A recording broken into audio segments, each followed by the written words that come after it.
So welcome to the RC Fluxes from Space webinar series run by Oasis.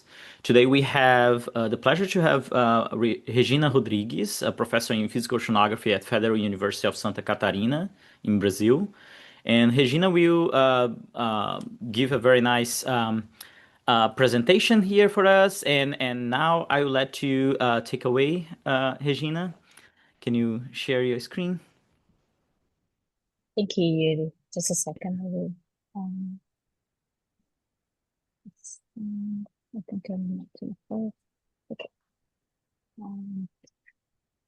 Okay, can you see the full screen? Yeah. Okay. Right. So, as you said, I'm Regina Rodrigues, a professor of climate and physical oceanography at the Federal University of Santa Catarina in southern Brazil.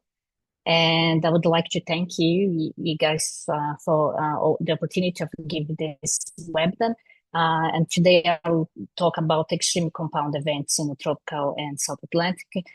This research is a result of a collaborative work between my group here in Brazil and Thomas Frolich, Noah Kinsey, Alistair Hobday, and Frederick Berger. Okay, let me just see here. Yeah, okay. The oceans, as everyone knows, absorb 89% of this excess heat from man-made climate change and 1/3 of the CO2 emissions. The oceans provide a valuable service to us by doing that, but paid a huge price for it. They are becoming warmer, and the rise in the CO2 leads to ocean acidification, as you might all know. We know that more heat into the ocean increase the extreme events of warming, or marine heat waves, as they are called. Ocean warming can lead to increasing the concentration of ions of hydrogen or H plus concentration via changes in carbonate chemistry equilibrium. Ocean warming can reduce the solubility of gases, thereby reducing oxygen and nutrient concentrations. And together with the direct absorption of more CO2, this can lead to warming, acidification, deoxygenation, and ultimately a reduction in the net primary productivity. So obviously why this is concerning, and ocean warming combined with acidification can negatively affect many species survival, growth, and development, as well as we can see shifts in community structure. Some studies have shown, particularly for the blob in the Pacific, you might be more familiar with, that this can be mitigated by an increase in food availability. So, however, this is not possible when extreme of warming and high acidity occur simultaneously with low net primary productivity, which in other words means a decrease in food availability. When a combination of multiple drivers and or hazards, as we should say, occur simultaneously and contribute to societal or environmental risk, we can then call compound events. And today I will focus on compound events of marine heat waves, high acidity. And I should say a disclaimer that we say high acidity, but obviously the pH of the water is still not acid. And the low net primary productivity in the tropical and South Atlantic. So first we analyze the spatial patterns and temporal evolution of marine heat waves in the tropical and South Atlantic. Using the methodology by Hobday et al., 2016, a marine heat wave event occur when sea surface temperature, representing in this schematic here by this black line, exceeds the seasonal varying threshold, which is the green line, for at least 5 consecutive days. The threshold is defined as the 90 percentile of SST variations relative to a climatology, which in this case we use the period of 1982 to 2022, which would be then in this schematic, the blue line. We use the NOAA optimal interpolation SST dataset, and for the other extremes, a similar methodology was applied, i.e. for the high extreme events of a high concentration of ions of H, hydrogen, or low concentrations of chlorophyll. So then here I show the trends of marine heat wave cumulative intensity during austral summer for the same period of 1982 to 2022. This matrix gives a good measure of accumulated heat stress that species might endure. The strongest positive trends in marine heat wave cumulative intensity surpassing 10 degrees Celsius day per decade generally tend to occur on the western side of the basin, such as in the western tropical Atlantic, equatorial Atlantic, subtropical Atlantic, and the Brazil-Malvinas confluence region. Nevertheless, marine heat wave trends are also high in the eastern side of the basin, in the Gulf of Guinea and Angola Front and Agalhas leakage region. As I said earlier, the consequences of more powerful marine heat waves can be amplified by the combination with other extremes. We then analyze the extreme events individually of ocean warming or marine heat waves left panels, low chlorophyll mid panels, and high acidity right panels for the period from 1999 to 2018, when the three data sets overlap, unfortunately, for these 2 decades we had the data. The top panel showed the mean frequency for the first decade and the bottom panels for the second decade. We can see a widespread increase in occurrence of these extreme events, in particularly for the high acidity events. And this is clear or highlighted here by the difference between the 2 periods. It is easy to see this widespread increase in these extreme events of acidity, particularly, and marine heat waves, less so for low productivity, but in some important ecological areas, we had an increase in these low productivity events. So now we analyze the number of times that they occurred simultaneously. Triple compound events of a marine heat wave, low productivity and high acidity left panel, double compound of marine heat waves and low productivity in the mid panel, and then marine heat wave and high acidity events in the right panel. In the tropical and South Atlantic, the frequency and intensity of these compound events have increased dramatically over the past 2 decades, peaking in the most recent years. In all selected regions represented by these boxes in the maps, they have occurred practically every year since more or less 2014. It varies a little bit from one place to another, which puts in check the capability of marine ecosystem to recover from these compound extremes. So now, frequent question that I get if they are actually dependent or independent. So we use this likelihood multiplication factor, LMF, which quantifies the dependency between 2 extreme events when they occur together. If LMF is greater than 1, the co-occurrence of A and B is more likely than if they were independent. So, and it implies a positive correlation. If LMF is less than 1, then the events are less likely to occur together than independently, which would imply a negative correlation. And if the LMF is equal to 1, it implies that the events are independent.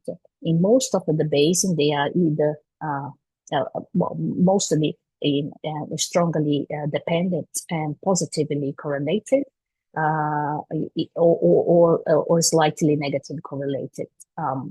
So meaning that they is a factor, I think, or triggered by the warming.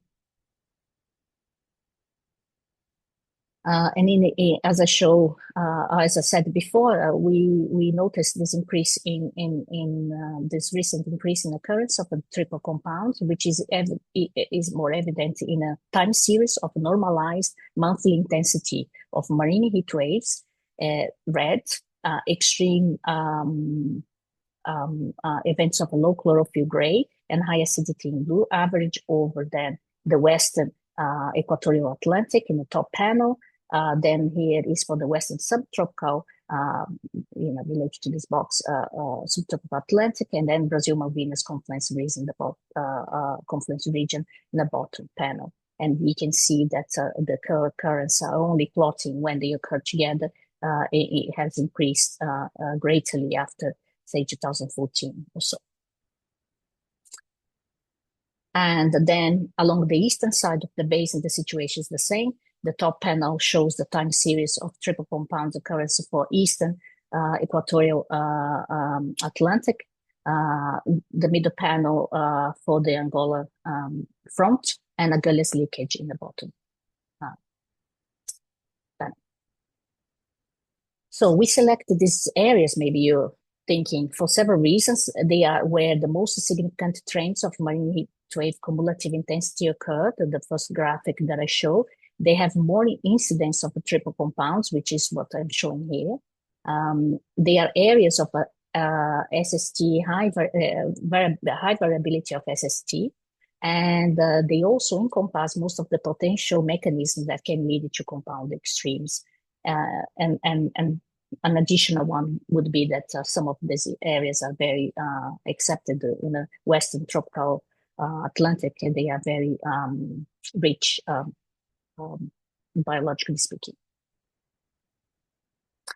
So then we identified that air-sea interaction are responsible for triple compound in the Western equatorial and subtropical Atlantic regions, but different mechanism.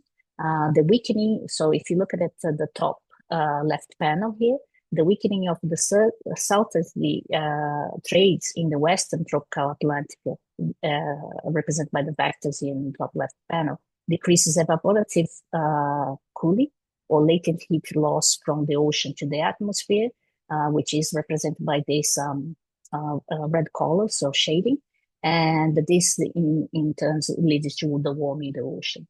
This thermodynamic feedback, known as the wind evaporation SST or WES mechanism, has been described as the primary process driving changes in sea surface temperatures in the Western tropical Atlantic. And you can see the schematic is here, showing more or less what happens. In contrast, for the Western subtropical South Atlantic, the presence, generally marine heat waves and therefore the triple compounds are related to the presence of a persistent high pressure system, characterized in the southern hemisphere by anti-clockwise circulation, in vectors in the bottom panel, here in this region. And is associated then when there is this persistent high pressure centers with the compound events. And in this case, ocean warming is caused mainly by increasing short wave radiation at ocean surface, which is the positive anomalies represented by the red shading. The high pressure system suppress convection in this area and decrease cloud cover over the region, which is then the dashed line. I'm not too sure if you can see this dashed lines here. This mechanism has been reported as the primary driver of marine heat waves in the region, and in an early study that I've done. So along the eastern equatorial Atlantic, as you might expect, a reduction of equatorial upwelling is responsible for the triple compound event, the weakening of the trade winds in this area, which is shown here in the bottom panel. The vectors in the bottom panel leads to a deepening of the thermocline in the eastern equatorial Atlantic, which is the positive anomalies shown in this panel. And via Birkenes feedback, I did a little schematic on the top right. This means that less cold and rich in nutrients and carbon subsurface waters reach the surface, leading to warming and low chlorophyll levels. The advection of a warm, we looked into this, I'm not showing here, but we looked at the advection of a warm acid and poor nutrient waters from the western side of the basin to the area also helps to produce the triple compound event. So we identified the lateral shifts of the fronts are responsible for triple compounds in Angola front region and Brazil-Malvinas confluence region. The Brazil-Malvinas confluence is characterized by a sharp meridional temperature gradient located around 37 south and separates the warm waters brought by the Brazil current from the cold waters transported northwards by the Malvinas currents. This left panel here. The Brazil current carries nutrient-poor and high acidity waters.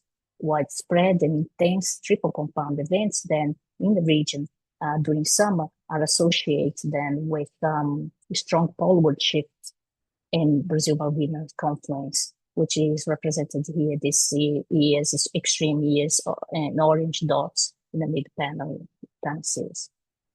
The same is true for the Angola front, which occurs more or less at 15 south. And the time series here also show the extreme years that we had these compound events, and then is when the front is shifted southwards. So, and the last one is the Agulhas leakage region, and is characterized by the inflow of warm and saline waters from the Indian Ocean in the South Atlantic via the shedding of anticyclonic Agulhas rings and direct inflow, both associated with the retroflexion of the Agulhas current, as we can see in the top mid panel.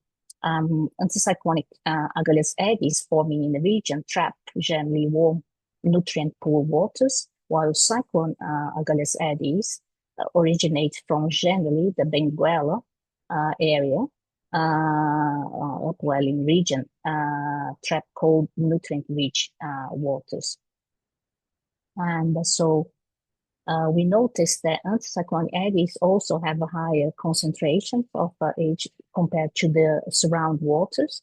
And we noticed that during major triple compound events, a weakening of the westerlies and hence the leakage.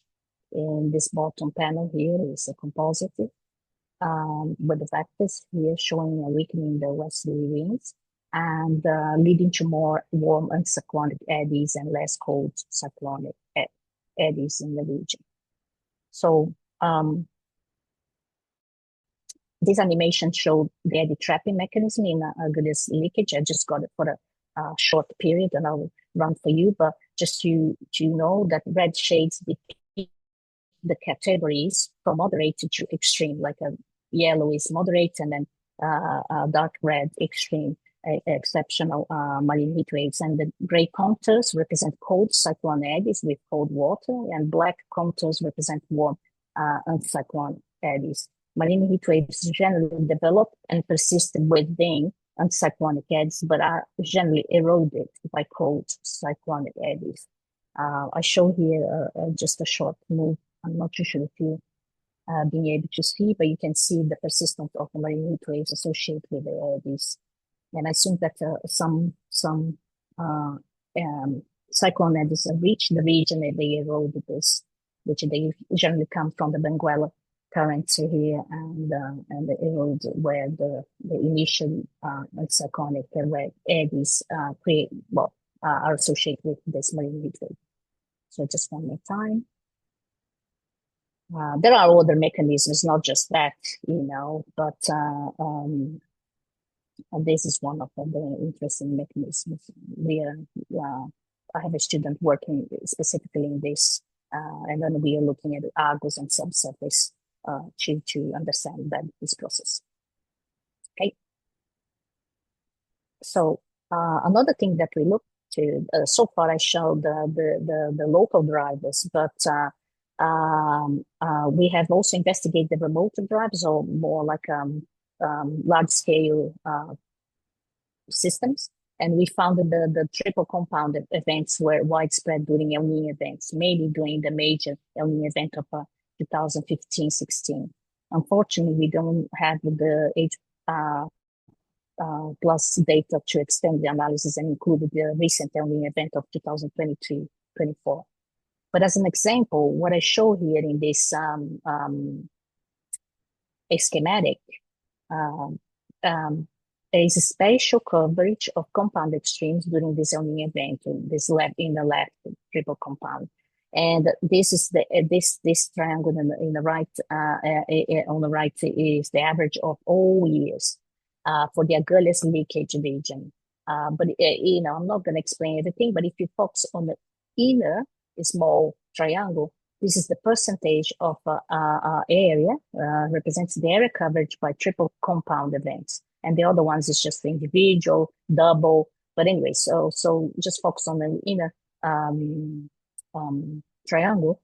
We have during 2015-16, 2% of the area with triple compounds within that box in a Gaulia's leakage region, and against only 2% in average over the other years.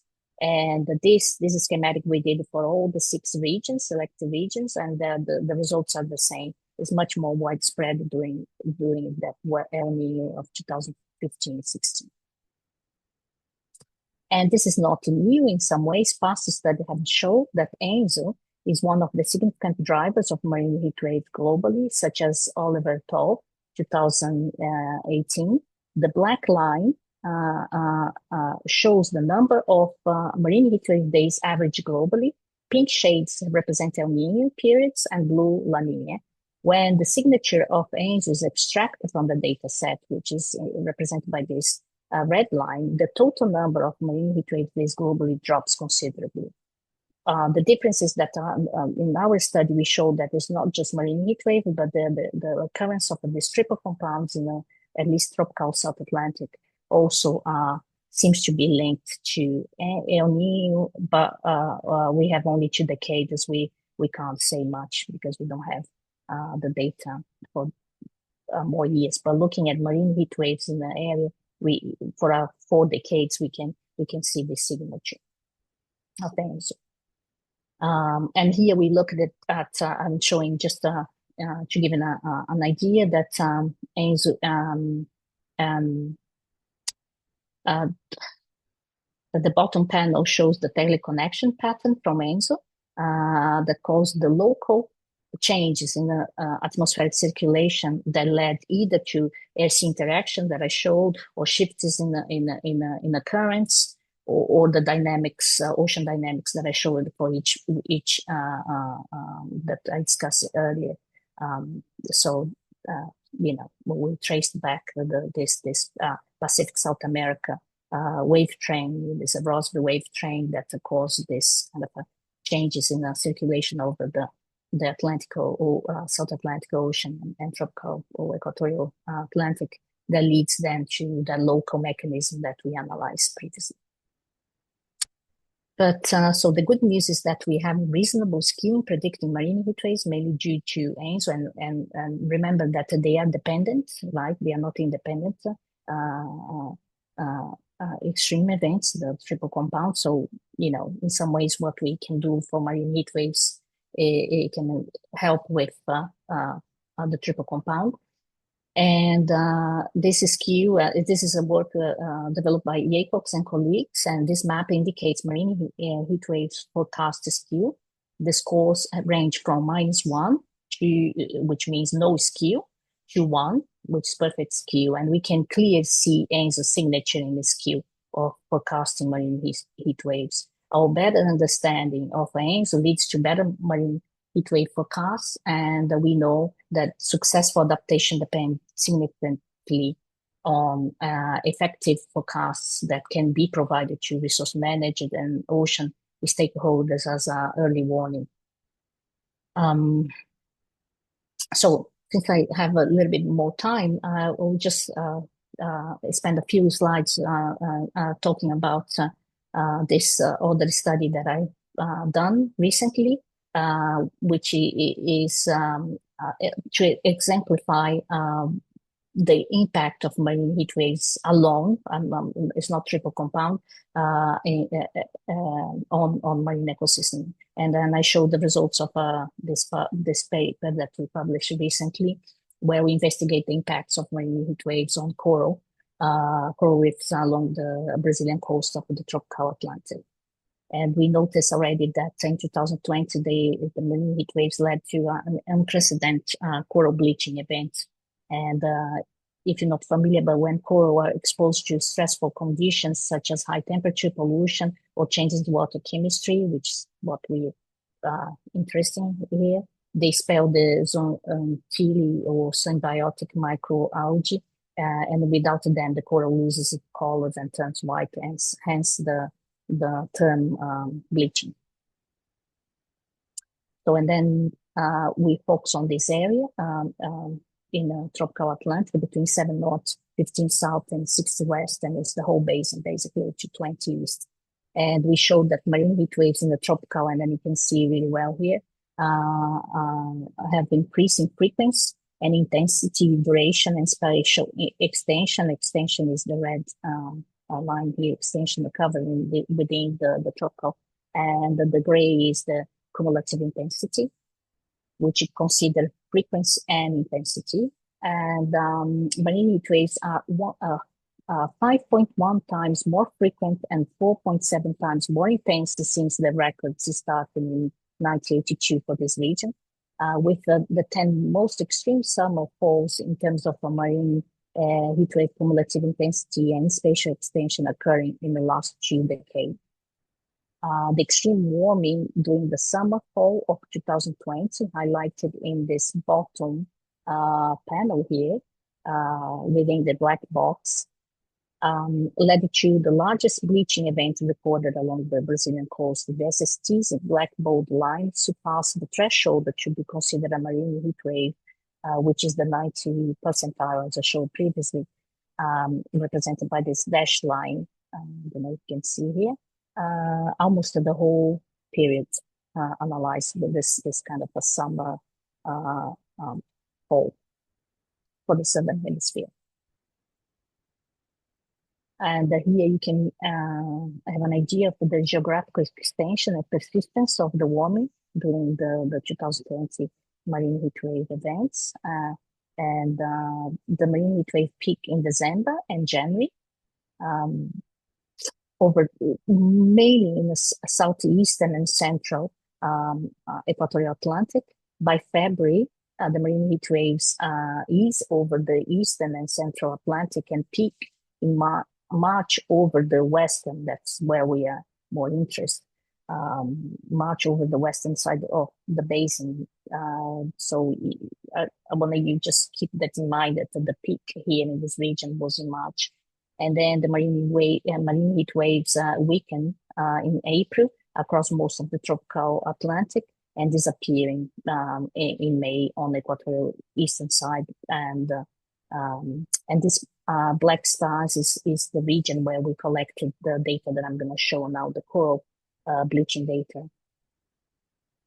So, and that's the first, what I'm showing here is the extreme, this graphic then shows that the extreme warming during the summer fall of 2020 led to the largest bleach events recorded along the coast.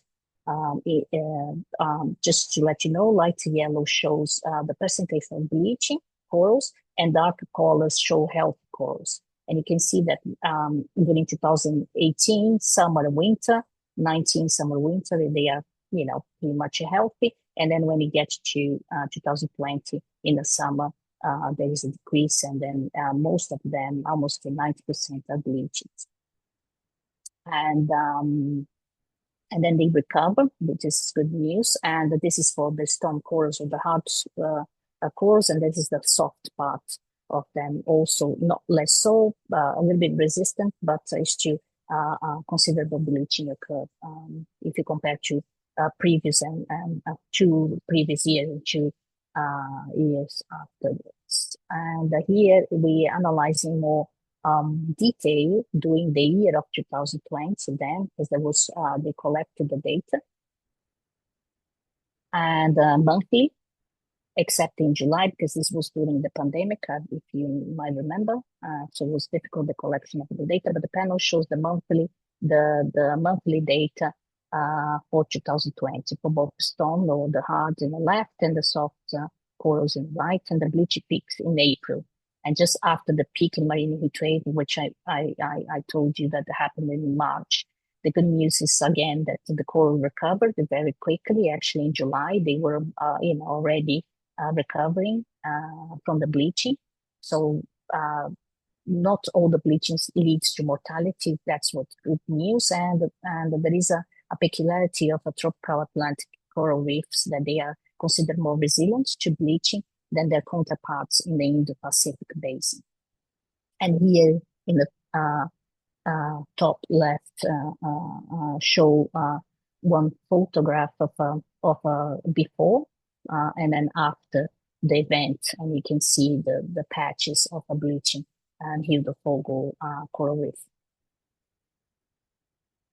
And then finally, then is my last slide, and I don't want to take more of your time. This is I end my talk showing this recording of the coral bleach event produced by the NGOs of the Olho nos Corais and Natural History Brazil, under the guidance of the Professor Guilherme Long, where we did this work together of the Federal University of Rio Grande do Norte, that in the northeast of Brazil, and who co-authored this study with me. And I hope that you can see, I mean, the written things are in Portuguese, but, you know, it's just to see the images of the bleaching and the coral reefs along the Brazilian northeast coast. Just a second. I hope that you can see.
And that's all for me. Thank you very much for having me here.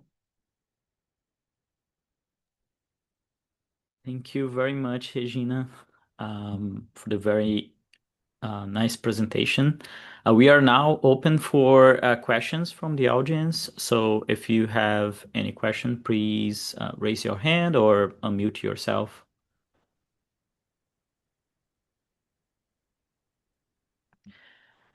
I do have a question, actually. So could you explain, most of these compound events that you show, they happen in very productive regions, as you said, and so could you give a word on what if you have addressed, for example, the impacts of this on the carbon uptake by the oceans, and what kind of consequences that you think that this is going to lead to that? Particularly the warming, we have a study not for the South Atlantic, but this warming, this huge and very persistent marine heat wave in the North Atlantic in 2023 and 2024, and there is a study that showed that there was a decrease actually of 10% on the carbon uptake during that event. You know, in the North Atlantic. We haven't done that for the South Atlantic, but that's the magnitude that can reach. I mean, it was Hmm. persistent. I think it persisted for 6 months or so. So it was, perhaps longer than the events that we seen. That from tropical Atlantic was 4 months, uh, almost, but that has a huge impact in our natural sinks of carbon. So this is very Hmm. worrying. I think the ocean is losing the capability of not only absorb the heat but also carbon. Hmm.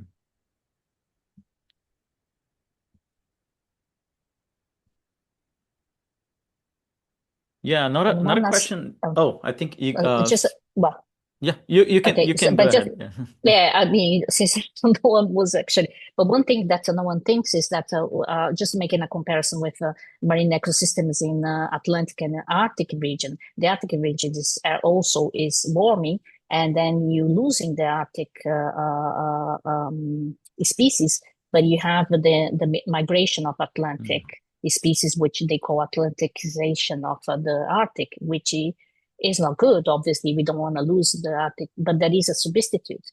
In the tropical Atlantic, you don't have a substitution. Hmm. If the tropical species go, they are the species that can handle this heat. There is no other species to replace. So that's why coral bleachings are the tipping Hmm. element that is close to tip. So this is so that's why we care so much about the tropical Atlantic. Yeah. So Igor has his hand raised. Go ahead. Hi, Regina. Thank you for the great There you talk. go. I was just curious because it seems like El Nino is a huge like correlated with that these kind of compound events. I was wondering if what's the literature on other oscillations and teleconnections with that those kinds of compounds, and even if it's La Nina changes drastically the amount of reducing those events, or is it just like a normal year? No, if I just show the time series, and actually it depends on the region. Obviously, independent of the tropical Atlantic, the tropical Pacific, obviously, where you have the warming and it reached the threshold. So you could say that El Nino is actually a huge marine heat wave, but is we analyze outside that paper also globally and it end up impacting. But La Nina also causes warming in other regions. It's just that it's different regions, right? Because the teleconnections are kind of different for El Nino versus La Nina. But in other parts, it's like a drought and floods. El Nino causes droughts in some places and floods in another, and vice versa for La Nina, and the same for the ocean. El Nino can cause cooling and or warming, but it seems to predominantly cause warming and La Nina in other regions, not as much as cooling. You see, and this it depends on the region, the teleconnection process. I know very well the teleconnection from the Pacific to the South America, South Atlantic, and how that plays a role, which I could discuss more if you want, but yeah, but it's different for each region, obviously, as it is overland. So, and this is one aspect that we had the study from 2019 that I showed that actually the marine heat waves were actually linked to the same drivers of droughts on South America.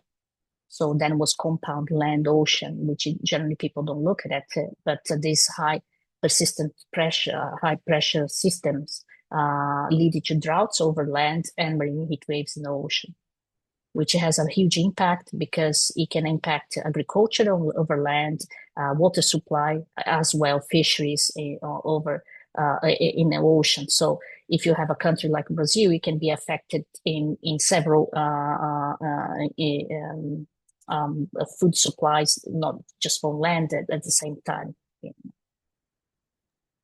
Thank you. Uh, Roger has his hands raised. Do you want to unmute us?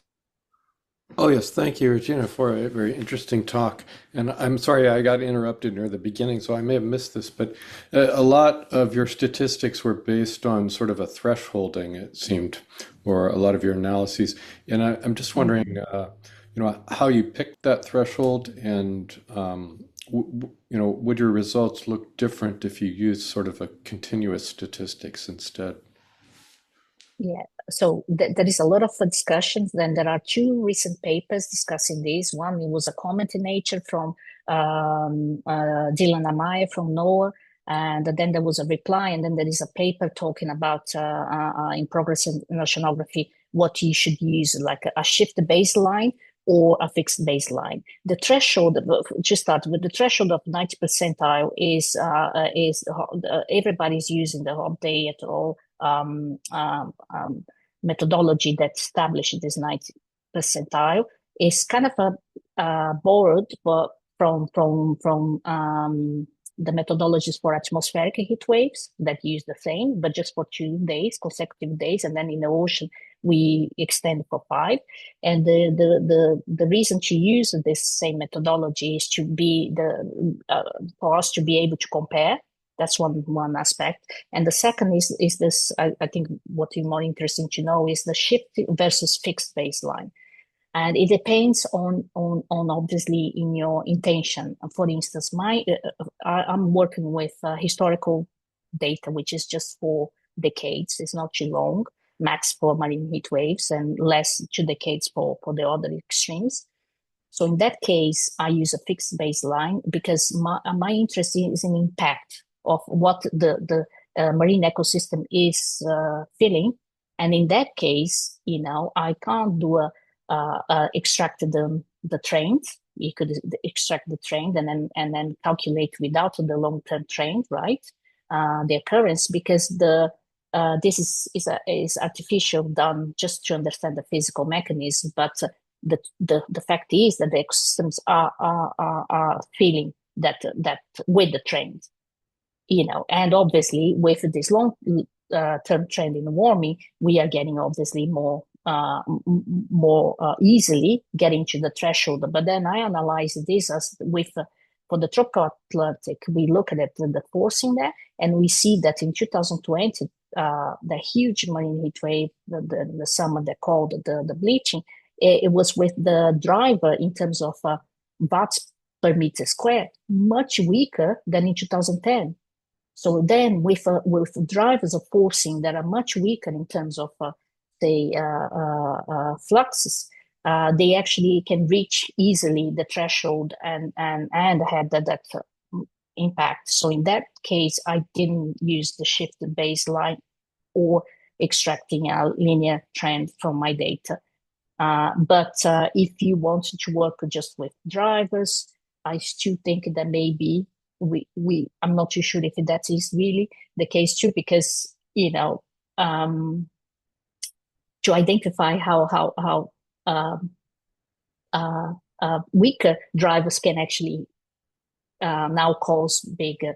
But if you're talking about projections in the models, then is a problem, because basically when we use the projections, then if you use a fixed baseline, and it's almost like a ever persistent marine heat wave the whole period, basically. And so in that case, for projections, it's inevitable that we will have to use either a shift baseline for the statistics. I'm sorry, I elongate my response, but I think that's what you asked, right? Yeah, thanks. That's really interesting. And I guess also it's the case that there's not a simple way to set a threshold that has to do, say, with the biological sensitivity or something, because that probably differs so much regionally. And I mean, you only find corals in certain parts of the ocean there, so you can't use that everywhere. So is that true? Or is there there must be some alkalinity threshold, but that may depend on the temperature too. The methodology used the local climatology, and the percentile is locally, which is better than use a fixed threshold like for the heat stress, for coral heat stress that NOAA has, they use 29 degrees Celsius. And this for me is more problematic because of the fact that what you're saying, different species has different thresholds, and also because locally, what we assume is that the species that lives in that region are used to the variability in that region. And so if you use the local climatology and see the percentile of the streams within, we are actually already analyzing the heat kind of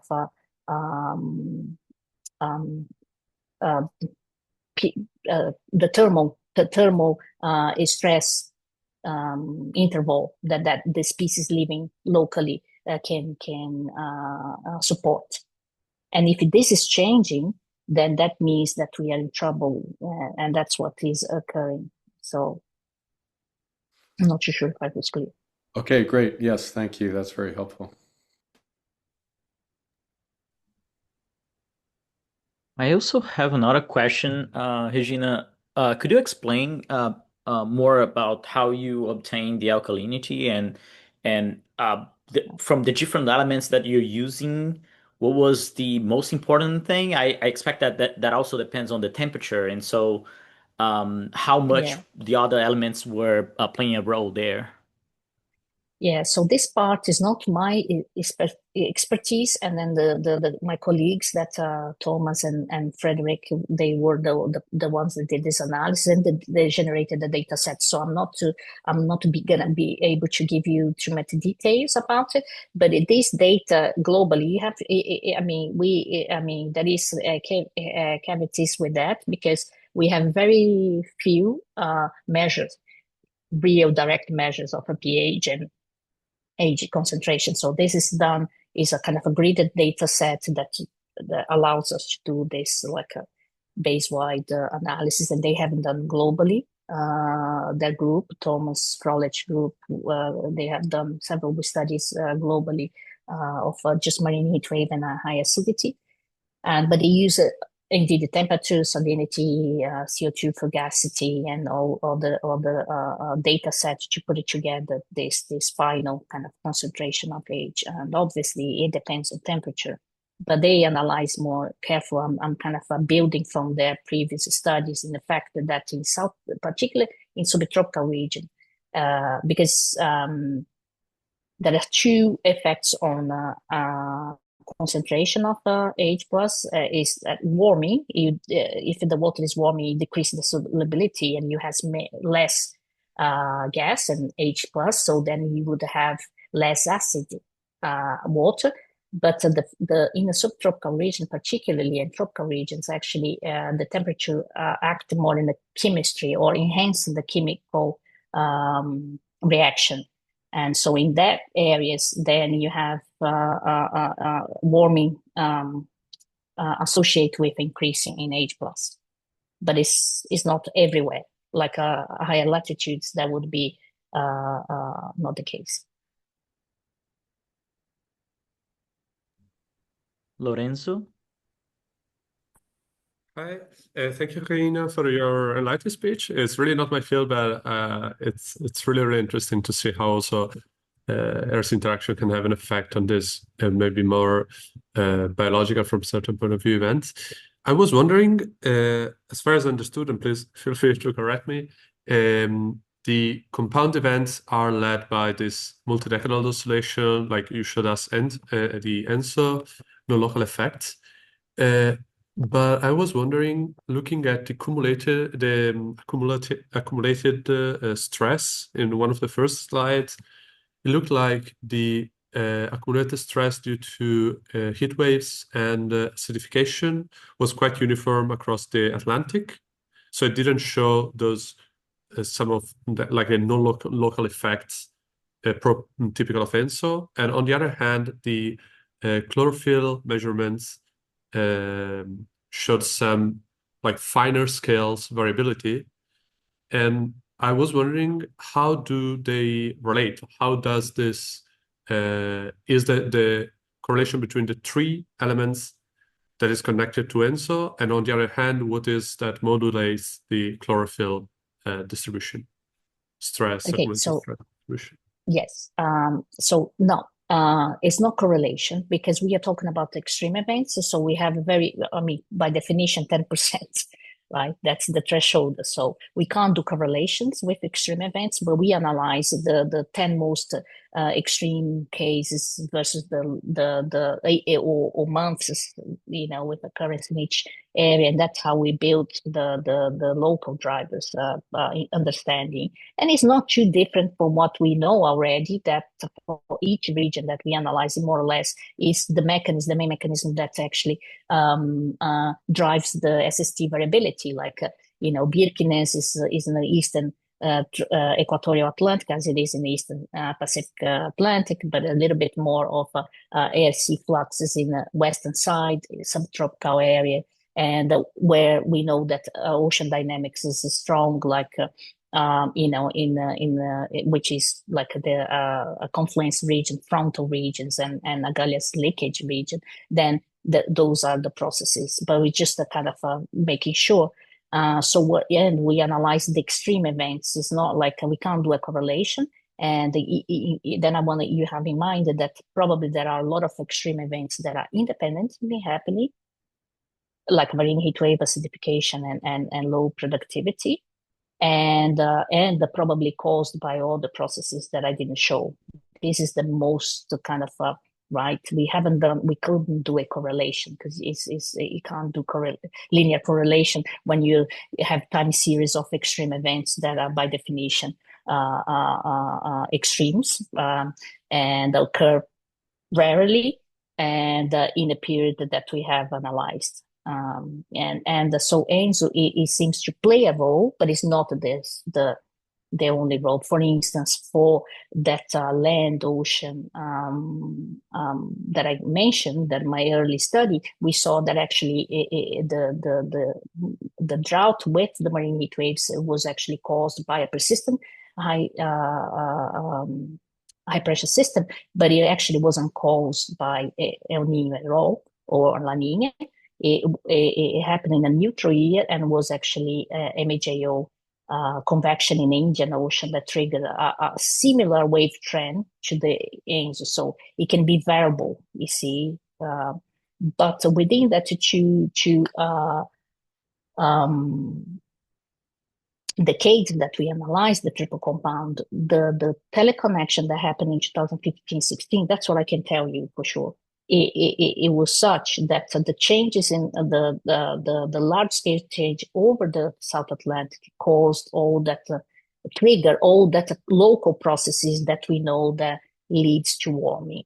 And then just the last part of the question, when you have the warming, you have less nutrients, and then generally it's very straightforward than regions that then less nutrients, less primary productivity.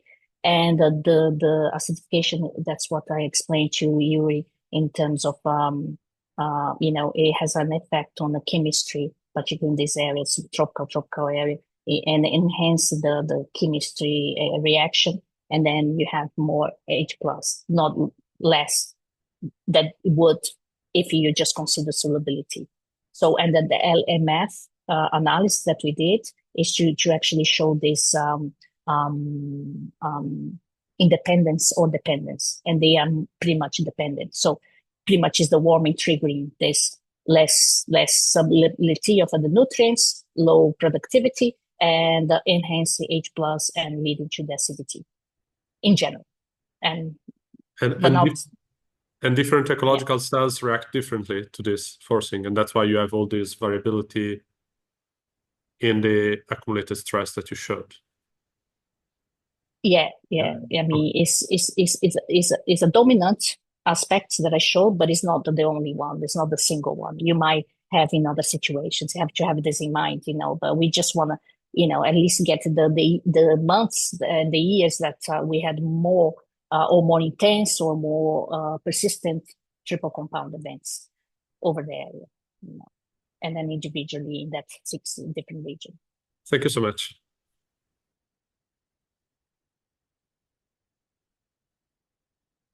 Nicholas? Thank you. Thank you for the talk. In one of your first slides, maybe the third one was, you showed a trend of marine heat waves, and that had a curious hole in Western Atlantic, just south of the equator, between 0 and 10 south, I think. Why is that? Let me just think. You know the slide I'm referring to? I think it was your third. Yes. I know the trend.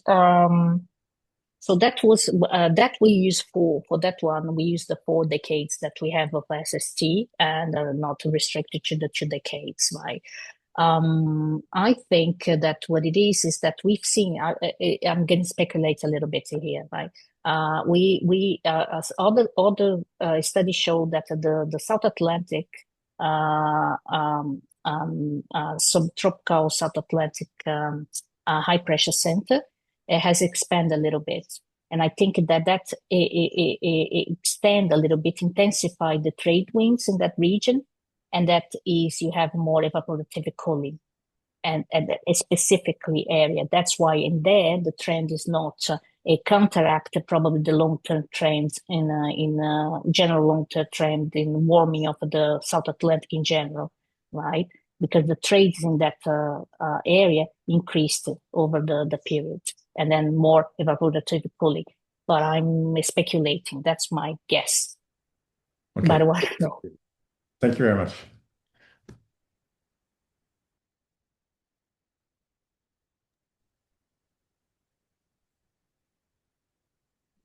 Any more questions?